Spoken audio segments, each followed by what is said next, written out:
Welcome to the Misophonia podcast. This is season 5, episode 30, the season finale for season 5. My name's Adil Ahmad, and I have Misophonia. Well, we reached the end of this season. This episode was actually recorded about 10 months ago in a very busy month of recording interviews. Starting next week, I'll be kicking off season 6 with fresh new conversations. This was a special interview, though, that I'm specifically releasing for the finale because I got to catch up with an old friend and coworker. Colin was actually a mentor of mine almost exactly 13 years ago when I started a new job in what was a new career at the time for me. I was actually also new to learning about misophonia, and little did I know we'd be talking on my podcast about misophonia 13 years later, sharing our stories to what we know is quite a large community all over the world. We talk about him being a father and a husband with misophonia, how he found this podcast and reconnected with me, being an only child with miso, and a lot about navigating through work life. We also go on some slight tangents, like his now defunct beer podcast and our rants about social resetting, but it all just makes for a perfect season finale pod. A quick reminder, you can shoot me an email at hello@misophoniapodcast.com or find me on Instagram or Facebook at Misophonia Podcast. I sometimes also check the Twitter at Misophonia Show. And a reminder, there's also a Misophonia Podcast app in all the app stores where you can listen to episodes, leave messages about any episode, find background noise to listen to, do journaling about miso, and just read about resources. And I just want to say on the season finale that thank you for the incredible ongoing support of all our Patreon supporters. And if you feel like contributing or reading about all the different levels, check out our Patreon at patreon.com/Misophonia podcast. And of course, one of the best ways to get the word out is just to leave a quick review or 5-star rating wherever you listen to this show, and it just helps us rise up in the algorithms. All right, now here's my conversation with Colin. Well, I mean, why don't we just kind of roll into it? I mean, we're kind of into it already. I'm not going to edit this one as much because I want it to be even more organic than Well, normal. that sounds risky and dangerous for me. Well, so yeah, well, maybe more on that. So you saw, yeah, you asked. So you told me about some TikTok channels. So has gosh, this been kind so of like kind of creeping up on you more and more, like the misophonia with the whole COVID and all this stuff going on? well, it's super interesting because I think COVID has definitely it's shown a light on things that I knew. I don't know if you actually remember this. The whole reason, so for folks who don't know, Adil and I worked together. We are former colleagues. We are in the same industry. We worked at the same company in San Francisco. Geez, Adil, like 12 to 10-ish years ago. July 2009, yeah, is when I started at That's when you joined, Yeah, and I stayed in the San Francisco orbit for another year and a half or so, I think. I actually became aware of the term misophonia from you. You and I were in one of those, hellish software engineering open office environments. Yeah. And I actually can't recall what the trigger was. I don't know if it was you and I, where I talked about some sort of annoying noise. I think we had a coworker. I will. It's Joey. If you remember Joey, Joey was a fantastic coworker. But I thought it was somebody else. But let's talk about Joey. He used to eat apples very loud at his desk, and I know from just the fact that that's an awful sound that's a major trigger. Apples in particular, like a top 5 awful food. To hear someone, it's his worst thing. Yeah. You probably hear your next door neighbor like through the walls if you have misophonia. Well, no, my next door neighbor, coincidentally here, that's his main trigger. So it's like I'm apples. living next. Yeah. So he came on the podcast like season 2, and that's his thing. Anyways, continue. Yeah, Joey. So I think I was in the kitchen chatting with you, and I was just mentioning it. I felt comfortable enough to mention like, oh gosh, like I don't want to yell at Joey, but he's just aggravating me so much. And you actually said, hey, this is 2009. So you said something like, well, I have a thing called misophonia. I think, I think at that time you had maybe talked to a doctor of some sort who maybe floated it to you. No, I somehow found I found an article online, some Canadian article that was just before I think when I talked to you. So I was pretty new to this as well. So you mentioned it, and you talked a little bit about your experience, and I just remember just thinking, yes, this is what happens to me. It is not just that I find the sound of your chewing gross. It is that I find it Fight or flight. Yeah, I need to get out of here. It's atrocious and awful. And that was when I kind of first heard the word and first knew that this was probably a thing that is not just me being insane. And this is at this point, like I've listened to enough of your episodes to know that almost everyone has this moment, right, where Yeah. someone finally gives them the term, and it's like the heavens open up, and you're like, oh my Oh gosh, yeah. it's legitimate and it's real. And my mom is not right for calling me, insane. We'll get into that as well later. Yeah. Yeah. And I started going back, at that time, over the next couple of years, I started becoming hyper aware of is it happening and is it really to that level? And I describe it as I took some notes. I took like an interesting sheet of notes on your thing to try to make sure I had some things to talk about. But I think like the build up is something where sometimes I will have it and it will be my best ability to mitigate is to just kind of tell myself that it's happening, make it be more of a slow ramp, and then it might get to a point where I have to leave. And I'm much better now, as a 38-year-old person who's been aware of this for however many years, that it's happening. But I still am very, very in that my comment is that I go from like 0 to 1 to 10.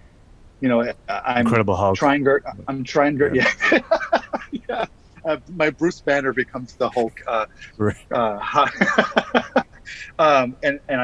happens, all the time. And I'm just trying to become hyper aware of it. Since you put that term in my ear, told me that misophonia is a thing you suspect you have, it was really, really helpful.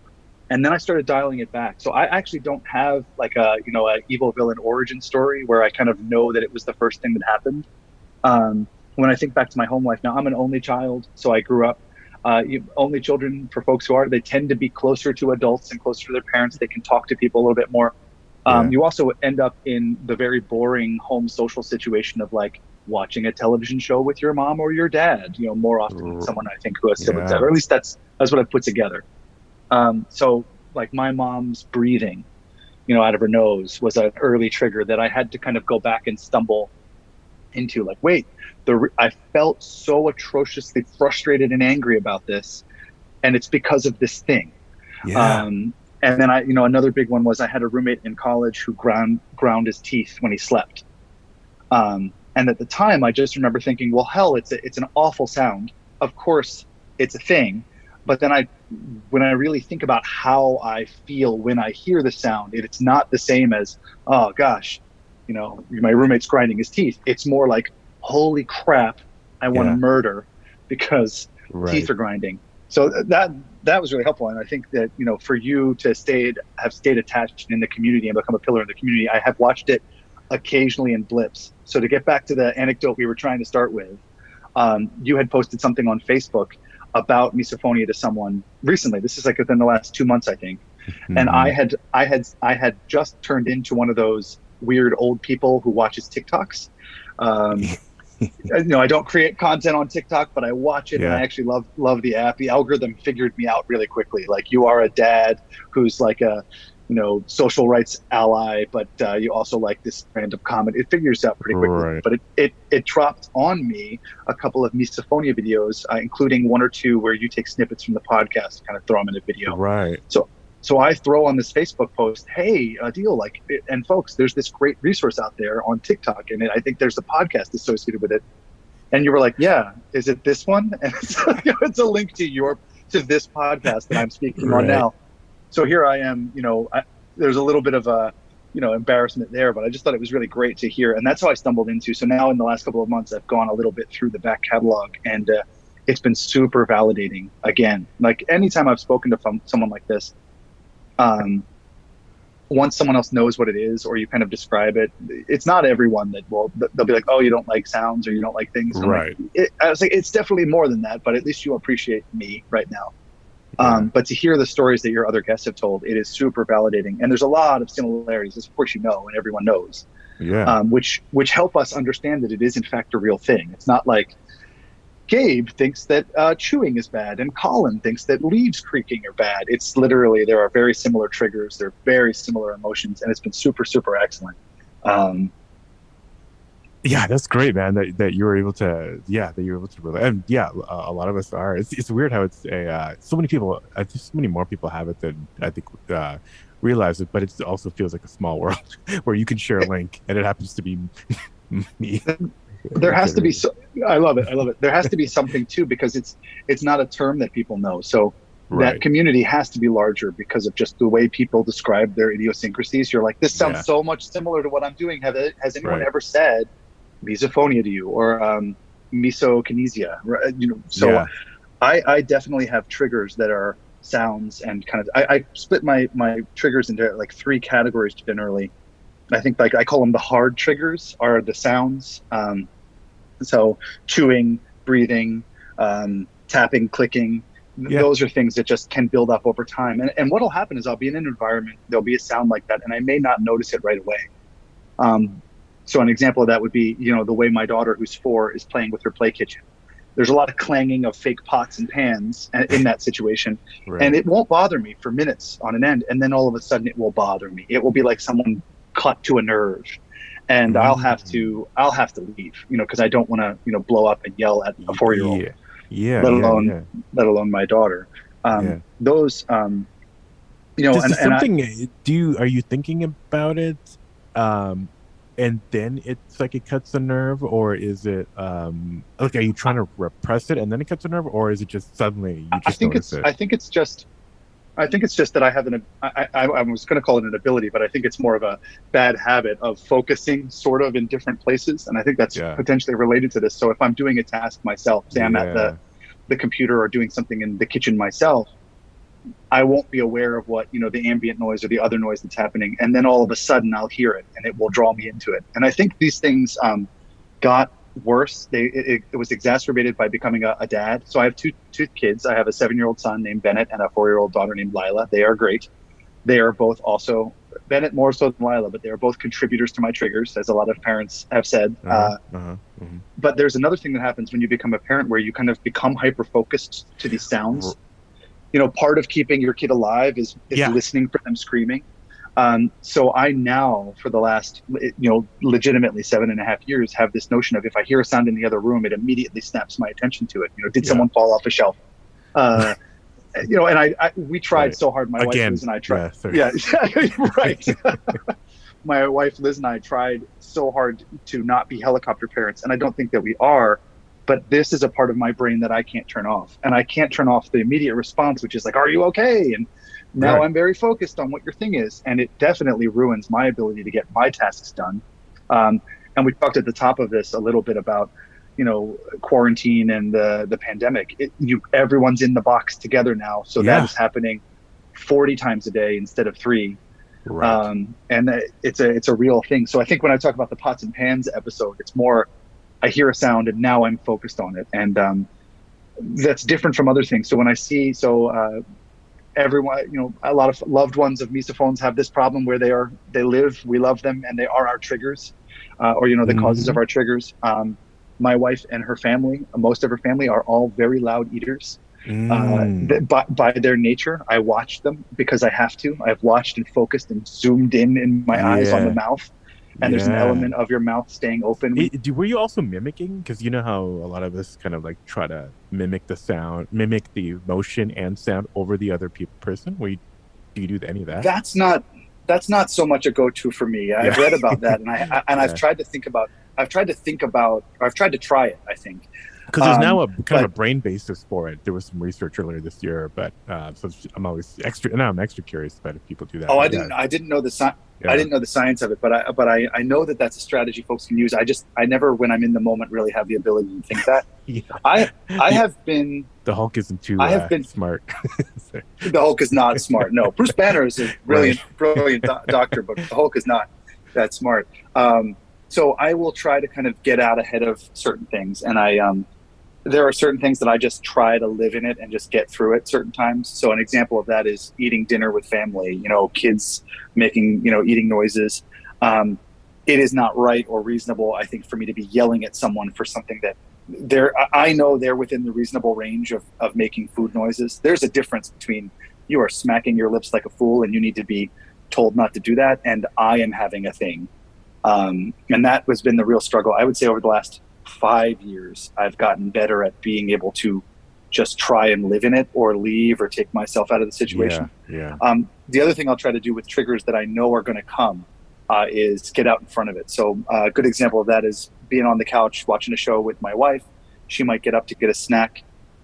I will listen intently to try and figure out what snack she's getting to prepare myself. Where are we going? Are we going with crunchy cereal? Are we going with like a snapping fruit? Please don't let it be, pretzels, something like this. Right. And what I'll do is I actually can help myself. I think this is like a Pavlov's dog sort of situation. I will ask, what are you eating? Mm-hmm. Mm-hmm. And I used to not be able to do this in a voice that was reasonable. So it was very like angry voice. What are you eating? I'm about to be really pissed at you, and I want you to know that you eating is the cause. And now it's been more of like I'll wait until they start. I'll see if the sound is bothering me. Yeah. I'll ask them what they're eating. And it will basically, it does something to me where it essentially confirms the situation. Now, 10 years ago in the relationship with my wife, this was a thing where I would not have that tactic, and I had less of an ability to sit there and sit in it. So there'd be a lot of me glaring at her. Yep. And before I actually had a real good conversation with her where she was like, here's a thing, remember a deal, he told me it's real. Here's a thing that happens that I have. Before I could even have that conversation, it'd be a lot of me glaring at her. Because that's really before I had intuited that what I'm going through is really intense and different, and she has no way of knowing that it's happening. And to her credit, she has, I think, become much more aware of that. She's even said things sometimes to our kids like, hey, be careful making noises right near daddy about like that. So she, though she is still probably most common trigger for me, she is also a big ally, and that she's aware that it's real. And, sometimes we're not going to get away from it. She wants to eat that thing, or she wants to do that thing, and it's going to happen. And that's real, and that's fine. But I have found that like the ability to kind of say, well, what are you eating? And it prepares me for it. It allows me even to have like I might get something. So what I can do is, I can eat a snack, and, now I'm not thinking about the noise she's making. I do this thing where I start worrying about the noise I'm making. Should divert your attention so those, I was talking, I think briefly before the cutout on my computer there about the different types of triggers. So I think those are like my hard triggers, the sounds and the more typical things. I have strange sounds that will trigger me as well, like ambient noise, like the sound of electricity. Mm-hmm. I don't know if you've had, that kind of buzzing. Oftentimes when you have these videos where it's like, do you have young ears? Can you hear this high-pitched sound? Right. I can still hear those sounds, and they are annoying. When I was a kid, when we were kids, you used to be able to go into someone's house and know that the television was on. And as a kid, I would describe this. There's that high frequency thing. Yeah. Yes. I would describe this superpower to my friends and be like, I know whether or not someone's TV's on. And at the time I thought, that's just cool. I know how these things work. And I believe now that is just part of the wiring that has led me to be in the situation where I'm super sensitive to sounds. So I have, USB plugs to charge my phone and my headphones and things like that on my desk.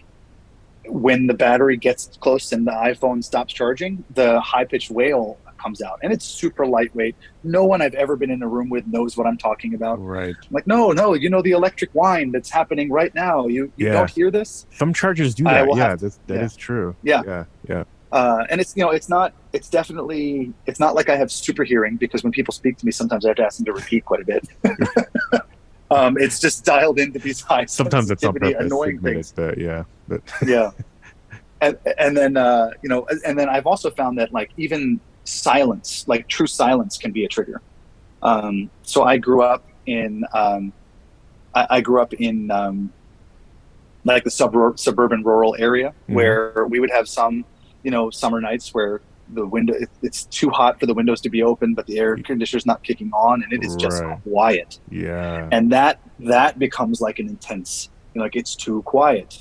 So I like to hear some ambient outside noise. I sleep with a fan now, to kind of use those, like that white noise to help me go to sleep. So I haven't really stumbled into the world of white noise machines or using like sound generators. I feel like turning a fan on or having a window open. I live in a city now, so I live in Philadelphia, so there's city noise happening, and it's happening far off enough.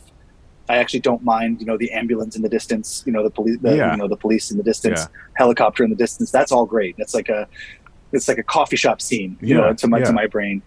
But the silence can be something that is somewhat triggering. as well. I noticed that you have a few folks that you've talked to recently that talk about how they're night owls as well, and that's something that identifies with me. I stay up late. I used to stay up late and work on projects a lot. It was a lot of time when I would get Same sub here. projects done. Now I do the same thing mostly. I do a lot of media consumption more than creation, in those late hours now. But it's the alone time that I can get during that.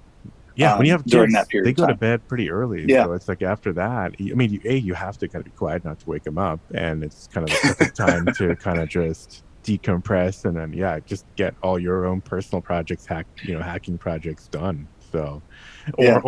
I've got my, now I've got a bunch of stuff subscribed on YouTube to learn stuff or just, watch crap. So, it's the time to do it.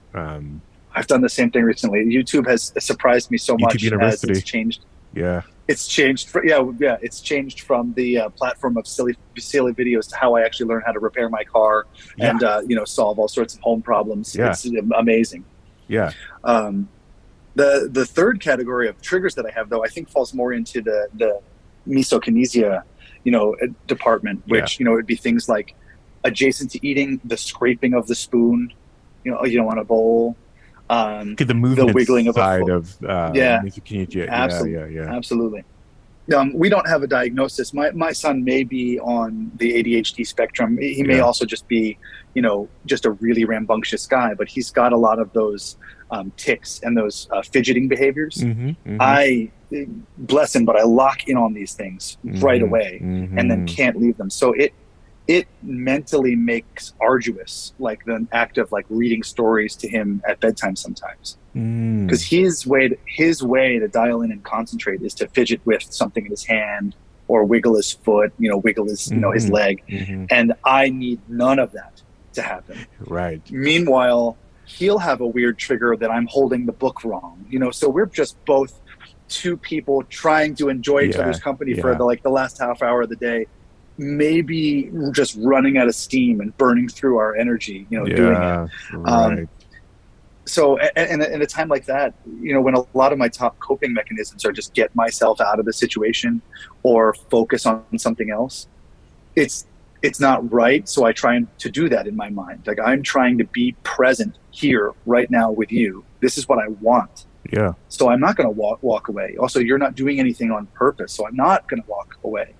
I've tried to, so my son is 7, so I've tried to kind of educate him, and I've said things like, well, Daddy has a thing where some noises really, really bother him. So you chewing your tongue near my ear while you hug me is awful. Like, let's not do this. Yeah. And he's old enough to understand that. He generally respects that, I think, which is great, but he's 7, so he forgets, or there's a new thing that frustrates me. So I really do feel like families, they've gotten so much of my stares and my glares and my anger and my frustration, and they understand that it's a thing, but no one really knows how to like outwardly help. One of the things that people try to do, like if like Liz will do this, she's aware that she's going to eat something loud and that might bother me. She thinks it's helpful to do that activity slower. Yeah, I've heard that recently too. My gosh. Yeah. Like, I've decided, like we've talked about this, right? We just talked about this. I use this mechanism. I kind of start the event in my mind by asking you something like, what are you doing? What are you eating? And I've essentially started, I've opened the tank of energy I have to give to this. If you make this take longer, it's going to get worse. So it is almost better for you to just smash through that bag of chips and get it done with, rather than like, oh, I won't do it. I'm sorry, audience. But rather than like, and like slowly go through the chip. It's just, but like explaining this nuance, I understand why people in Misophone's life tell them that they're crazy, because if the things I've figured out are maybe going to work sort of, and they're weird, like, hey, don't make sound, but if you do make sound, do it real fast. Or, hey, don't move your legs around in a way that I also do because I have those things. How do you not sound insane? How do you not sound just randomly nuts to people that you try to explain this to? Or senile or something. Yeah. Right. Like, oh, I think Colin is losing his mind. I think that he's losing his mind. So you and I know each other from kind of the San Francisco tech startup scene. I lived that life for a few years and then moved back to the East Coast to Philadelphia. And, I've worked from home. I've worked for companies, remotely and things like that. I'm at a company right now. We a company called ArcWeb. We do software consulting in the Yeah. Philadelphia area. And it's a really, really nice company because people seem to respect each other quite a bit, which is useful. We still have that open office floor plan. That's not been much of an issue here in the last year and a half, let's say. Yeah, right. But we did a thing during the pandemic where we were encouraging people on the team to do a personal demo. So we would often do project demos on our weekly meetings, and we did these personal demos, and people opened up about amazing tragedies that they've overcome. I have led a very privileged life. I've been really, really lucky in that regard. But I did have a slide on my presentation that was like, "Who is Colin?" And there's things on there like he's an atheist, he does this, he's into that, and one of them was a suffering misophone, and I put a link in the slides to the article on it. And interestingly, you go through all these things that you think are quirky and interesting about you, and then you stick this one in there. People paused me in the middle of that to ask about it. One person had heard about it. And I, used it, I said something like, it was a neat opening and an opportunity for me to say something like, if you ever see me get really tight or leave a meeting or do anything like that, know that this might be it, and if my cross to bear is that sounds bother me sometimes, I think I'm really decently set in this life, as much as it is sometimes, true fight or flight. But I do think having that ability or that kind of understanding in a network that this is a real thing, or at least you're telling us it's a real thing, and it's something that you need, to take your own personal accommodations for, that's been really helpful. And the way that was received helped me do things like tell, extended family or friends out on the street, where previously you just, it wouldn't come up, or I would just leave, or kind of Irish goodbye a situation. You can noise is getting bad, gotta leave, see ya. Yeah. So I think that having that has been a nice eye opener. So I think that I could dovetail that into the pandemic has been good in that way, because it's encouraged a few people in the right context to share the things that they're dealing with. Right. And that's definitely a thing that I've been dealing with over the the course of this time. It's been a little bit more highlighted. Yeah, dude, that's fascinating. I mean, we haven't been in touch too much since the old context days. So I had no idea that it's just kind of creeping up, and you're actually now, I mean, I think it's amazing. You're identifying it. You're kind of now part of your identity. You're kind of being more open about it.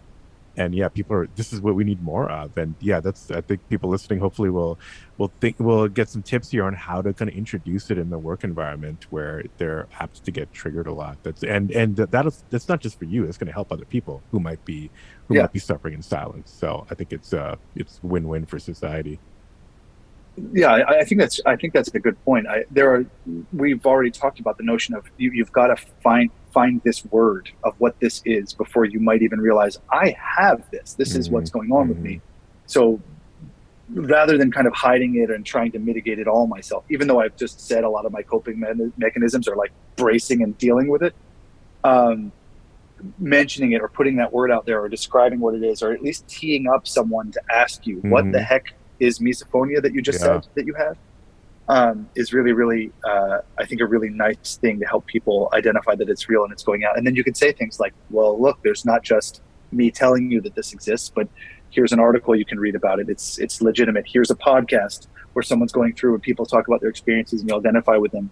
I think you had a recent guest, and I forget her name, but she mentioned one of the things she does is in an icebreaker situation, she says I have this thing, I hate noises that are cracking and doing, and these things trigger me. So whenever she's in a context to kind of introduce who she is, she talks about who she is, what she does, and that, hey, these things just blow me up. Yeah. And that she mentioned on the episode that essentially gave her a license later on in that interaction to say something like, can you stop tapping? Please, can you do these things? Right. And I think that category of thing, it normalizes it, but also unless you're with people that don't care about other people, which we all know from recent events exist.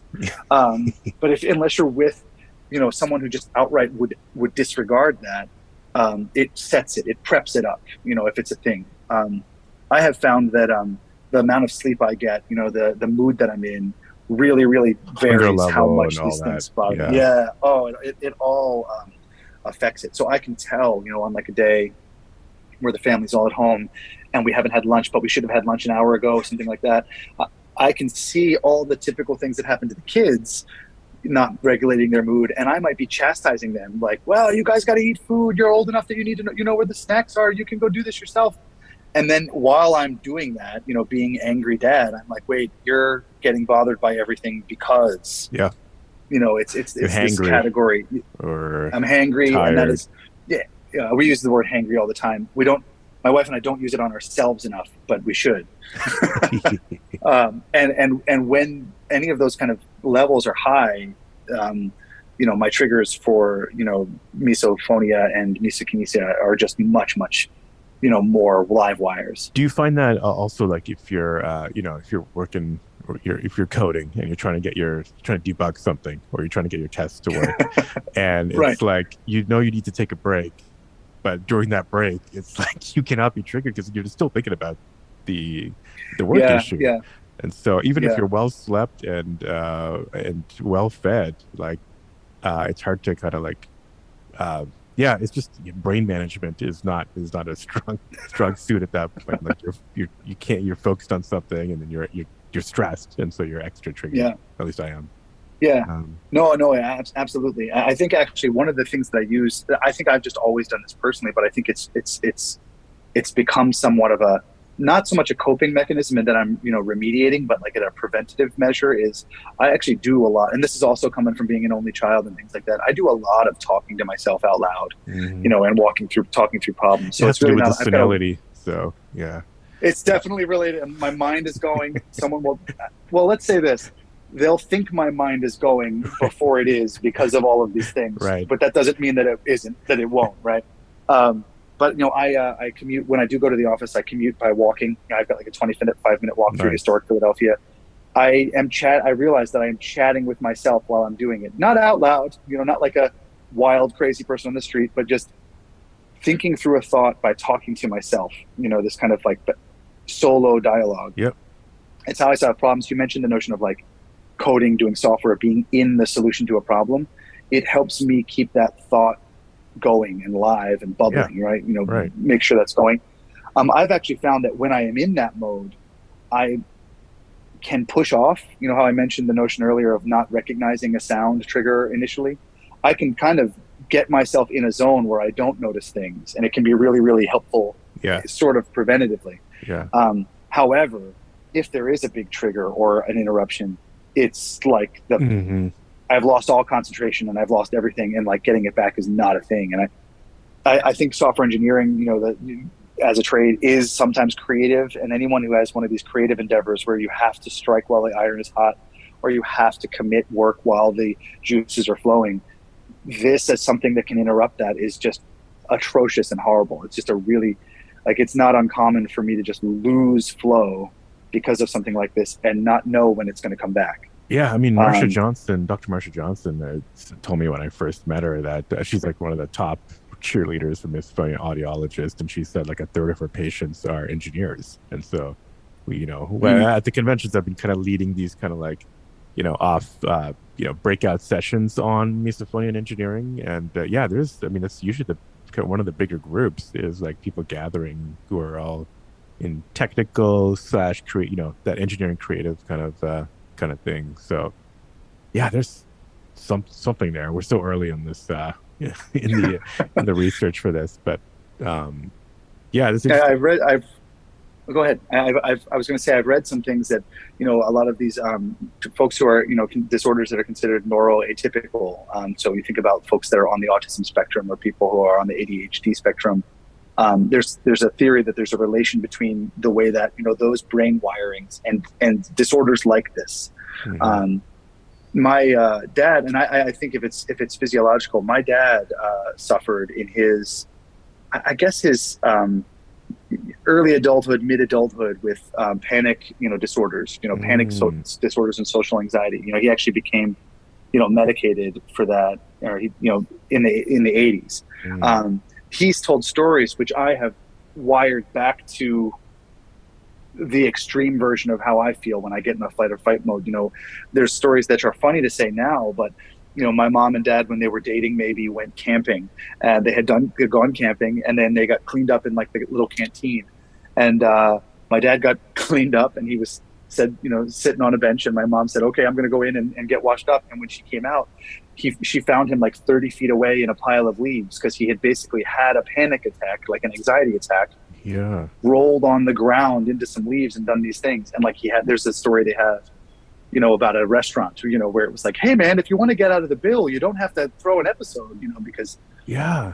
So I think about that sometimes, in that, he's had to mitigate that with a combination of being aware of his triggers, his anxiety triggers, and, medication, for that, which he has now at this point had taken for 35 years, in his life. That's certainly not the level of, panic or anxiety that I feel, but it's definitely on that continuum, right? Of, I have triggers that cause me to get to a point where I feel like I'm out of control and I've got to use a breathing, or I've got to get out of the way. So I do think that these things are, there's definitely credence to the fact that this is a thing that folks can pass down to other people. It's very real. I also think that we just live in a world where everybody has got some level of issues, and some of them are coming from, the physical makeup of your brain or your body. And some of them are just your trauma, your, environment. And I think that's nice that we're seeing that and realizing that. So people that have, I don't want to lessen misophonia, because, as a misophonia sufferer, I want to champion it and say it's, it's a real thing that does inhibit my ability to do things. Yeah. But I am, thankful that it's not something more serious, or I'm not having a panic attack and rolling on the ground in the leaves like my dad, dealt with, 30, 40 years ago. But I've been able to talk about it with my dad a little bit at times, and he's been like, as not to throw shade on the boomer generation, enough of that happens on the internet. But I think there's just a notion of a generational difference between accepting other people's, struggles, and you're talking to my dad. My dad is a Vietnam War veteran who has a legitimate medicated case, and all of these things, right? Yeah. His struggle is different than my struggle, but they're still real. There's still things that have to be dealt with. So I've had much more luck in talking to people of my own generation or younger than me when you talk about things that you struggle with like this. So that's why I talk about, my place of work right now. It's a good supportive environment. My immediate family, and, my wife and kids understand it when I mention it. They don't know the details of, why daddy hates, you clicking and clacking that thing right now, but they appreciate it in a way that's interesting. What do they do at work for you? Is it just, let you have the AirPods on, or do they, I've never actually sought, an actual, help or support for it, apart from mentioning it. We definitely allow headphones, and we do things like that. I am, now I was essentially project tech leadership in my role at this company, and now I'm actually the head of the engineering department. So a lot of my day is meetings now. Which means you're literally navigating in and out of different potential trigger situations over and over throughout the day. But it also means that I can kind of control where I sit, or I can control where I am, or I get the luxury of, even though we have an open office, being in a conference room / we also been working from home for so long. I can kind of control my own environment a little better. If it got serious, though, I know that we would, noise canceling headphones, or, potentially a different workspace would be, an option for me. And I think having the key element is knowing that people at least respect that it's a thing that you're going through, and that they'll work to support you in that world. So that can lower once I know that, then I'm comfortable. I can be comfortable. Yeah. It's interesting because when you first mentioned your joy trigger, I thought you were going to talk about our head of engineering that we had, and his Diet Coke.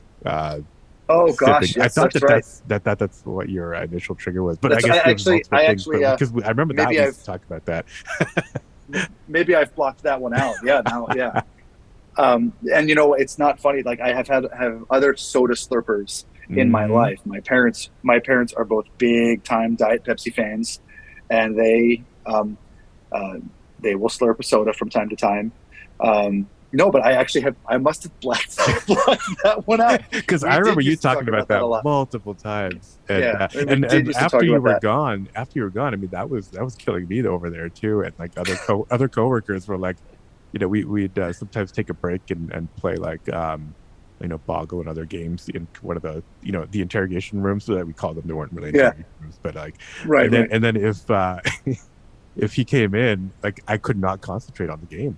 And so You'd be like, I oh would, man. yeah, shut down. Yeah, just mental shutdown. So, but I couldn't say It, anything because I mean, it's like our boss. And what, how am I going to sound crazy? And so I just it, basically it's forfeited. also it's funny because I've chatted with him and kept touch with him like very Yeah. very loosely over the Yeah. years. I after not leaving that company, not being in that situation, so much of that just melted away. But what you say is really important because I've noticed that among myself too. And you have to fight this a lot with your loved ones. You attach the fact that they are a trigger to a person, or at least I do. Mm. This notion of I know that they slurp their Diet Coke, or I know that they chew their apple really loud. You start to associate that, and those are the feelings you have about that person. So, like you said, maybe he comes into the room, he's not even slurping a Diet Coke, Yeah. but you're like, this Yeah. Yeah. this vibe, my vibe check is failing now Right. because of this. Um, and that we haven't talked enough about that, but that ultimately is what I saw as the thing that was going to be the most inhibiting to me going forward. You were going to identify and attach this frustrating thing to this person who otherwise is great, or who is not really a problem, or who shouldn't really affect your ability to be in a certain meeting, get a certain promotion, do a certain thing, work at a certain place. Um, and that's a really really good thing to call attention to. I think that's the rabbit hole you can go down. Yeah. Right. Right. um What about with if you friends bump but socially? I'm curious. Do you well, bring it it's up or? 2021, so social is Yeah. not so much the thing, right? Right. So I've brought it that up brings I've up brought it another up a few point. That's times. like coming out of social distancing. I'm actually like this kind of. I'm not like I'm honestly like recalibrating. Like now it's like I'm kind of starting from Oh gosh, scratch. yeah. I feel like, and now I can kind of like really think about. It's kind of like who's sponge worthy. It's just like who's like who do I I mean, want to surround myself now with? I can kind there of there decide is now. there is such an opportunity for like like the great social reset. Yeah. And I think that bridges will be burned, and hurt feelings will be hurt, because of this. Because I think what's going to happen is a lot of people are going to choose to not come to my office anymore because of Mm, that. So there's a yeah. professional aspect to that. And then no, I'm not going to go to that Thanksgiving event because it's too many people. Or secretly, I never liked hanging out with you, Aunt Yeah. so and so, and you, Uncle Bob. Yeah. So much. And Especially there's really after a the nice. insurrection and all the people we had to You're defriend right. on Yeah. Facebook. Oh gosh. Yeah. All the people you have to kind of. Oh, you Yeah, were a it's gonna be closet a person. lighter I don't want to Christmas. follow. Yeah. And I think that's refreshing. I have nerves around that because I think, and maybe part of this is only child pressure is greater sometimes than folks who have siblings, where like you spread out the frustration, like all the hopes and dreams and loves and feelings of your parents are Oh, spread out. They yeah, all, as an adult only child, are on me. So me saying no to an event because I'm not wanting to do that social thing, or because I'm not wanting to be in that environment, is there's an emotional tax that I'll have to pay either right. immediately or later. I don't know. But this notion of choosing when and where and who you hang out with, I think the pandemic is giving us that, and it's a great gift secretly. Yeah. Because for me, I haven't thought about this strategically, or like, who am I not going to be friends with Oh, I anymore? have. Um, Maybe I'll get there, and Yeah. I think I will get there. Once we get comfortable, with certain events, we're going to choose the things we want to do, and we're going to say no to the things we don't. And it's not. I'm not going to feel bashful or shameful or angry about that. Yeah. And who triggers you has to be a part of that consideration, right? It Absolutely. just it just has to Yeah. be. Yeah. A notion of every time I'm around you, I have to worry about your breathing. I'm sorry. Or Let's. maybe while you're not around them, to maybe take an opportunity to try to explain to them before the next meeting, kind of Yeah, thing. That might be yeah, more yeah. you know productive to the people who we don't want to like necessarily burn every bridge, Right. but yeah, it gives us the opportunity to kind of, like you said, it's so funny, the great social reset. Like when I'm walking down the street talking to myself, I'm talking about stuff like that too. I'm like, oh yeah, the great social reset. And, Yeah. Yeah. and so it's funny to hear from you too. Yeah, I I think if like more people the are, image of you yeah, getting that animated. The idea of you being that animated on the street, people that's may my think that you're Incredible senile. Hulk. Yeah, exactly. Yeah. Um, but yeah, I think in social situations, it's come up occasionally, or there's been things. It's nice. I think that there's having young kids. There's just this kind of innate cohort that you have with other folks Yeah, in that same problem space. Let's yeah, say, yeah, yeah, yeah. and we live on a street with a lot of really good neighbors who have Same. started to have their families around the same time we have. So you have this. It was actually a saving grace in the pandemic was, hey, there's so little traffic, there's so little things. Let's just bring the kids out into the street once we all get comfortable with mask or no mask, we're going to Hmm. hang out and Hmm. chat. And then vaccine happened, and there were parts of this spring and summer where there was just a nice Hmm. time. Hmm. I think the main thing for me will be um, cutting down on the number of social activities and the social Yeah, engagements and things like that. Hopefully, leads to less harried, less running around, less stress. Hopefully, leads to less flare ups. Less of those times I was talking about where I'm kind of in that bad mood or I'm hangry, right. and doing things. So I see that as probably the win that I'll get, and then there'll probably be a couple of good situations or folks that I can opt out of, seeing a lot. Yeah. I can't believe that we're in the second year of figuring out, like, are we going to have a family Thanksgiving, or are we going to Oh have a my family, God. I know. holiday season? Um, Can you believe but like there was last, the other the influenza one in 1918? Like it's had we've had like I think the same number of deaths, and it's lasted longer than yeah, before we had any vaccine. Before, like, it's just amazing that we have not grown since then, and not really advanced in some important area. yeah, You'd think that the one place you'd want to advance in is like healthcare. We haven't even been able to do oh yeah. that. So I mean, you and I could go off slight on a tangent, completely but different yeah, podcast about capitalism, and its influence on those things. A great example of that, in terms of now allowing you to get into situations and do things. And we had ordered a series of masks, special type of masks that are off the face for the kids. And this company, I understand why, but when vaccines came out and things started to look great at the end of the spring, they cut their production. So then it got mm, to be nearing school going back, and masks were going to be a thing, and the Delta variant was a thing. yeah. There were no masks available. So I was on a waiting list where I was like 16,000th in line Oh on a shit. waiting list to get Yeah, like 3 masks yeah, that have fun patterns and sit off the face for my kids. yeah, Um, we still, I think, live in that world, but we could talk about capitalism and its effect on the world another time. yeah. I mean, I have a nuanced views on capitalism and the critiques of capitalism too. So yeah, we could definitely. I think that would be interesting. But well, switching to beer, because you have had a podcast or YouTube something in the past. I was going to talk to you about I like did, yes. the effect of alcohol on the other, like, self Oh, medication you maybe, and just maybe if you had any thoughts on that, because I basically, I've kind of like especially after after last year, I kind of put the brakes on some of that stuff, just because, like, it would make me it's more aggravated. It would be the hangriness would be kind of times two, and so and also just it's for general health reasons. But I was I curious if I think that this conversation, that's great research that you've done there, but this conversation will be perhaps less fruitful. I'm going to switch in rooms here yeah, so yeah, my sure. my wife can take advantage of the office shortly. But yeah, we I did, for what Adil's referring to, as I used to do I guess vidcast was the word. That was the word for a Hmm. while.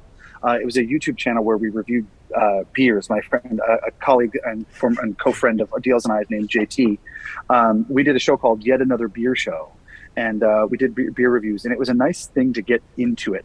But I haven't done that really for years because I Hmm. found out that my palate wasn't there. So I reviewed. We had put out something maybe 100 or Oh ish wow.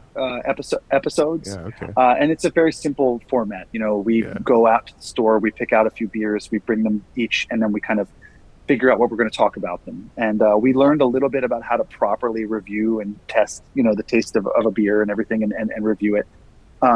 But its beer can actually be like wine, where most of us live about, here on the spectrum. You can sense a little bit of a difference. You have a sense of your preferences, but you can't tell the difference between, say, a $15 bottle and a $80 bottle. But a sommelier can, someone who's trained their palate over years can. Right. So I was mentioning it. I floated the podcast to a friend, and then they said, "Oh, I watched a few, and I noticed that you use like 3 words. It's malty, or it's hoppy, or it's this, and the mouthfeel is that." And I felt just attacked, but honestly, it was just an eye opener where I was like, I really don't think I can take this to the point where I'm a great reviewer. Gotcha. And for a while, I enjoyed the craft beer scene and everything. But similarly, I don't think it's been pandemic related, because actually in the pandemic, so I live in Pennsylvania. Pennsylvania has very interesting liquor laws. You can't, it's lightened in recent years, but you couldn't, for instance, go buy a 6-pack of beer somewhere. That's not a thing.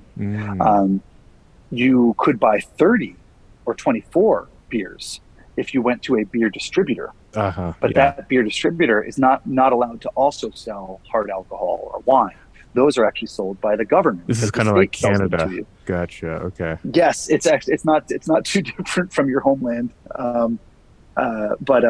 So at the beginning of the pandemic, one of our pandemic coping mechanisms was, Liz would send me out, and I'd come back with like 6 cases of beer that we wanted to try over the next however many weeks.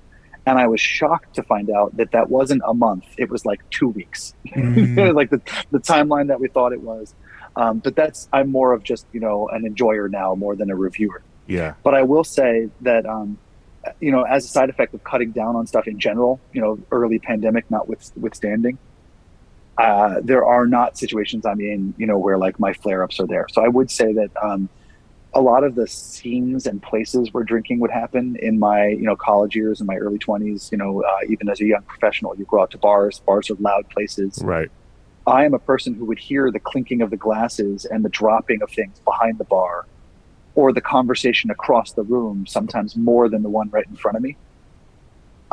So for me, I think the connection there to, the misophonia is more about that situation that I'm on, when you are doing, the drinking. So bars would trigger you. Well, you'd notice that some people find them good for white noise, but you're kind of picking up on all that, on the triggers. I think it's bars can float throughout the day from being, more like a coffee house. Oh, right.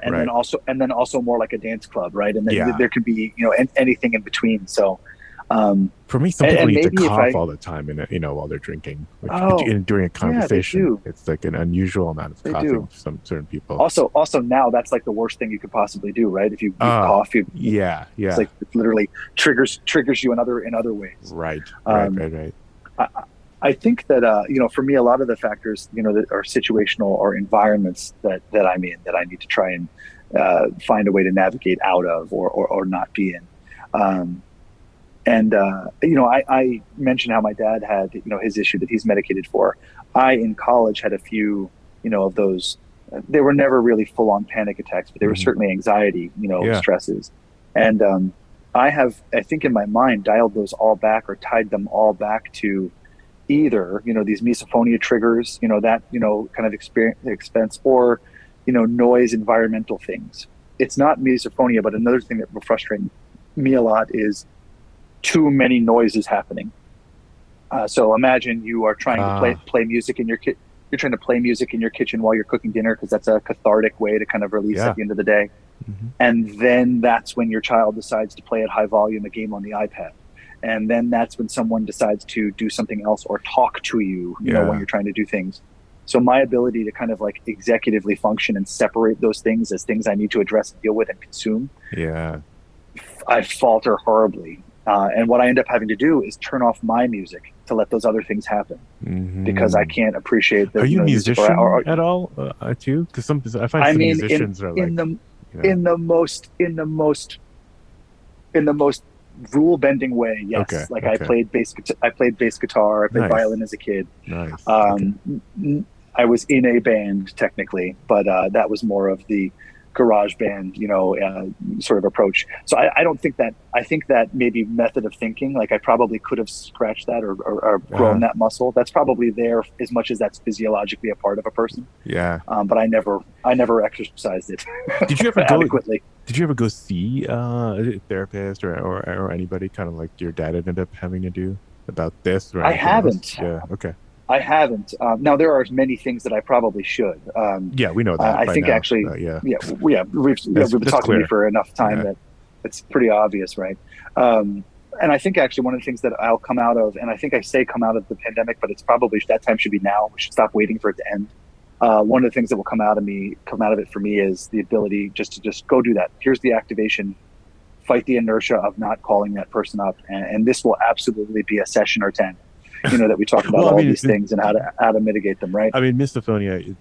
You might not find somebody who knows what it is, or at least it's going to take a while to find somebody. But yeah, I'm just curious if you had tried Yeah. and seen if any therapist had heard about it. It's always a 50-50 chance. It seems like I think that I would do 80-20. well, and I know that I would do well to just talk about a lot of those things that Mhm. everyone needs to talk about. I fall victim to the kind of, if I get through an episode or I get through a time that's tough, I move on. Yeah. And by moving on, we talked about that colleague that we had that had that trigger for us. Leaving that job melts away. Hmm. So in a way, that's healthy, and that I can recognize the ebbs and flows.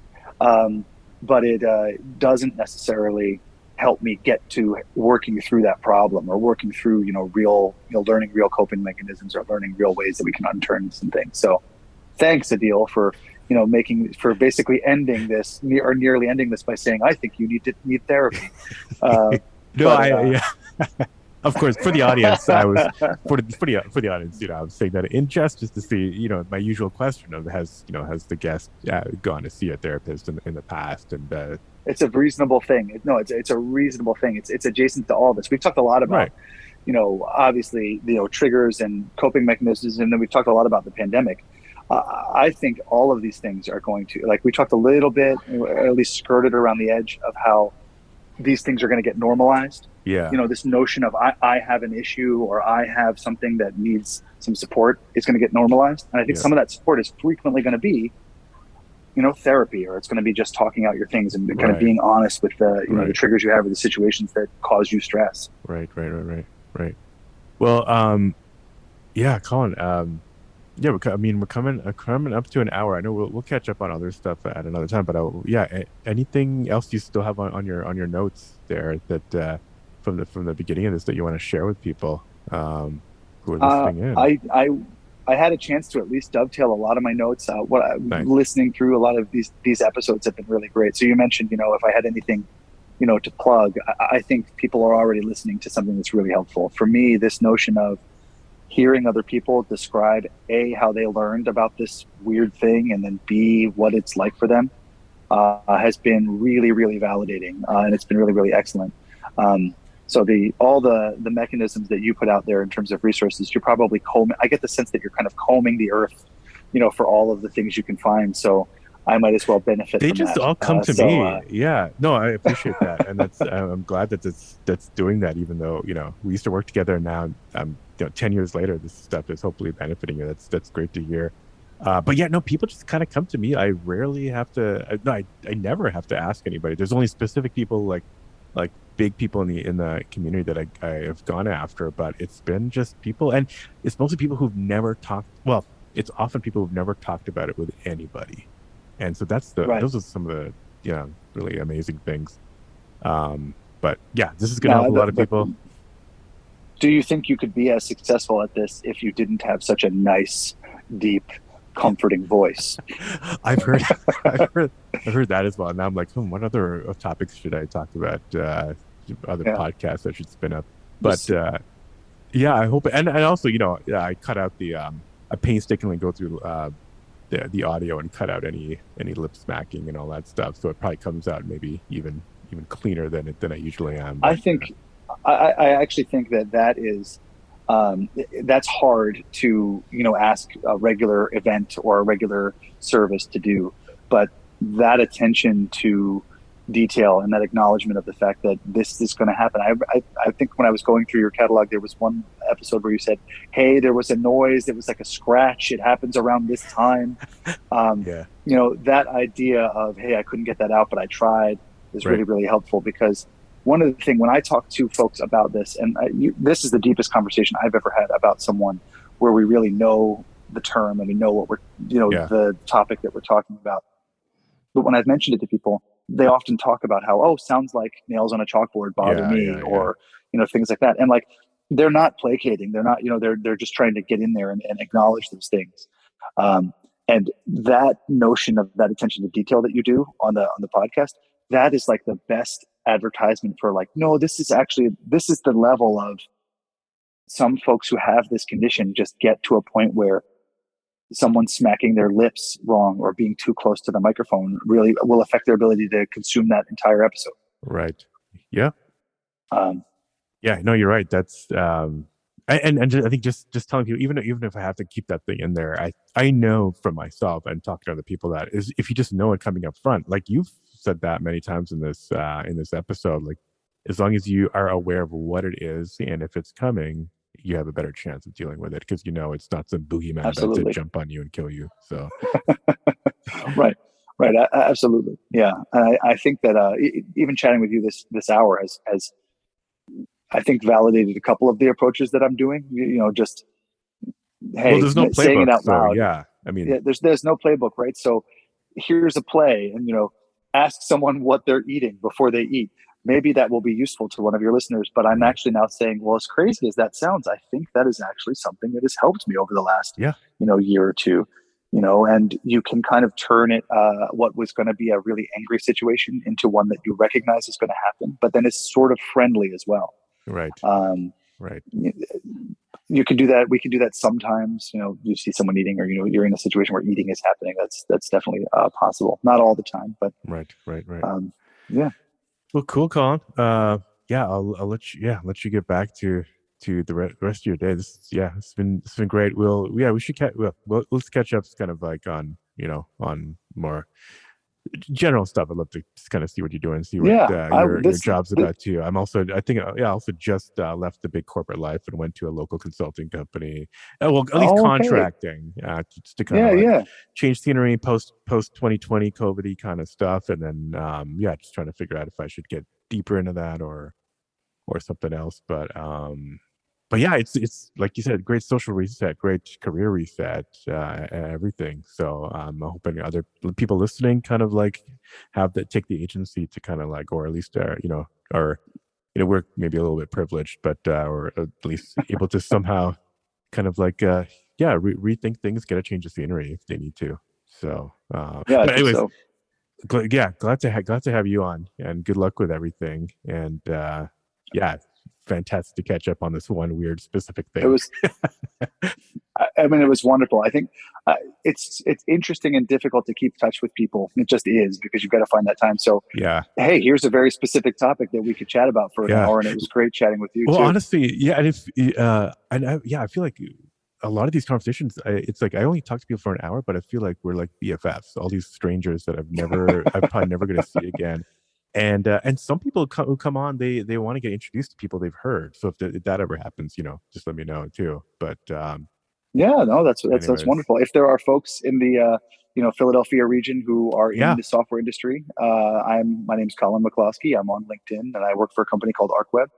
I'm happy to reach out to folks who are fellow misophones or who are just kind of in that industry.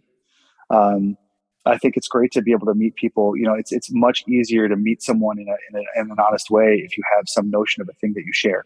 it actually, And that can be something like a struggle that you have or an interest, and that's great.